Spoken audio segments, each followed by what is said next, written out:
Assalamualaikum warahmatullahi wabarakatuh. Saya Reti Mardiana dari Universitas Pancasakti, Prodi PAUD 2019. Video kali ini saya buat untuk memenuhi ujian tengah semester saya di semester 5 pada mata kuliah evaluasi pembelajaran yang dibimbing oleh Ibu dosen Happy Ika Melvina MPD.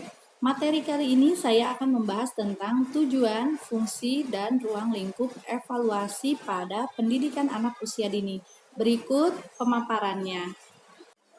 Evaluasi pembelajaran adalah suatu proses yang sistematis dan berkesinambungan untuk menentukan kualitas proses hasil belajar peserta didik. Gunanya adalah untuk menilai dan mengukur kemampuan peserta didik.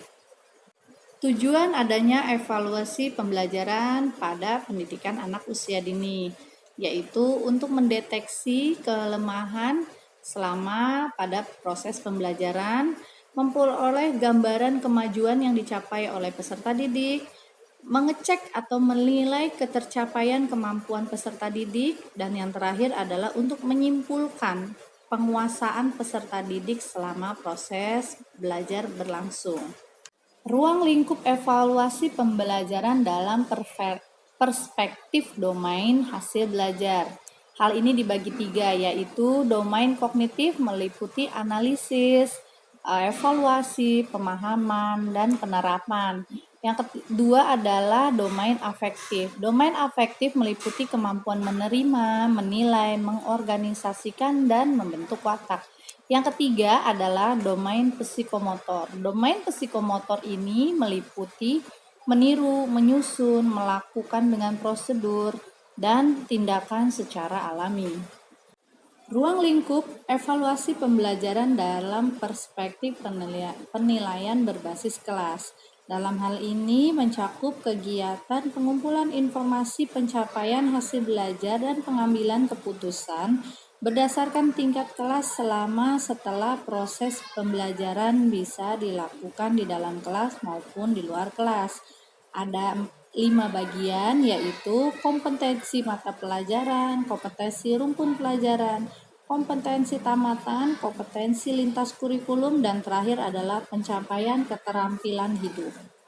Yang selanjutnya adalah ruang lingkup evaluasi pembelajaran dalam perspektifnya penilaian proses dan hasil belajar. Hal ini mencakup sikap peserta didik, pengetahuan dan pengalaman peserta didik, kecerdasan peserta didik, perkembangan jasmani, serta keterampilan peserta didik. Adapun fungsi dari evaluasi pembelajaran yaitu fungsi formatif. Fungsi formatif ini adalah untuk memberikan umpan balik kepada guru dalam rangka perbaikan pada proses pembelajaran. Yang kedua adalah fungsi sumatif, yaitu menentukan nilai kemajuan hasil belajar peserta didik dan akan dilaporkan kepada wali murid pada saat kelulusan atau kenaikan tingkat. Yang ketiga adalah fungsi diagnostik, yaitu untuk memahami latar belakang peserta didik. Yang keempat, fungsi penempatan, di mana fungsi penempatan ini peserta didik dalam situasi pembelajaran yang tepat sesuai dengan tingkat kemampuannya. Demikianlah uraian singkat dari saya mengenai tujuan, fungsi, serta ruang lingkup evaluasi pembelajaran pendidikan anak usia dini. Semoga bermanfaat, lebih kurangnya saya mohon maaf. Wabillahi taufiq wal hidayah. Wassalamualaikum warahmatullahi wabarakatuh.